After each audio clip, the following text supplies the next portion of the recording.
প্রিয় দর্শক শ্রোতা, আসসালামু আলাইকুম। আমি মুস্তাফা আমিনুল হক আপনাদের শুভেচ্ছা জানাচ্ছি। জনাব ডাক্তার শফিকুর রহমান, আমির জামাত ইসলামী, উনি বলেছেন এই পরিস্থিতিকে কিভাবে নির্বাচন সম্ভব। ওনার এই কথা থেকে সত্যিকার অর্থে ওনাদের মনের ভিতর যে কি আছে এটা আমরা বুঝতে পেরেছি।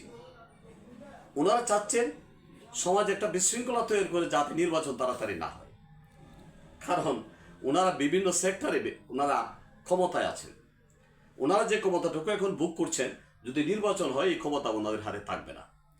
এনসিপির হাতে এবং জামাতের হাতে যে ক্ষমতাগুলো আছে এটা নির্বাচনের পরে থাকবে না। তার কারণ হলো, অতীতে আমরা দেখেছি জামাত বিএনপির হাত ধরে নির্বাচন করে 18টা সিট একসময় পেয়েছিল। তারপরে ব্যক্তিগতভাবে একা নির্বাচন করে 3টা সিট পেয়েছিল জামাত।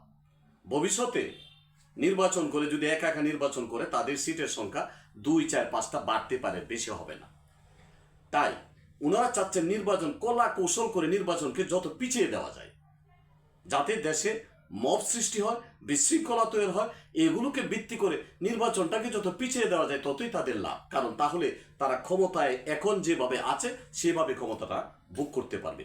কিন্তু জাতি কিন্তু এটা চাচ্ছে না। জাতি বুঝতে পেরেছে জামাতের যে উদ্দেশ্যটা কি, এনসিপির উদ্দেশ্যটা কি।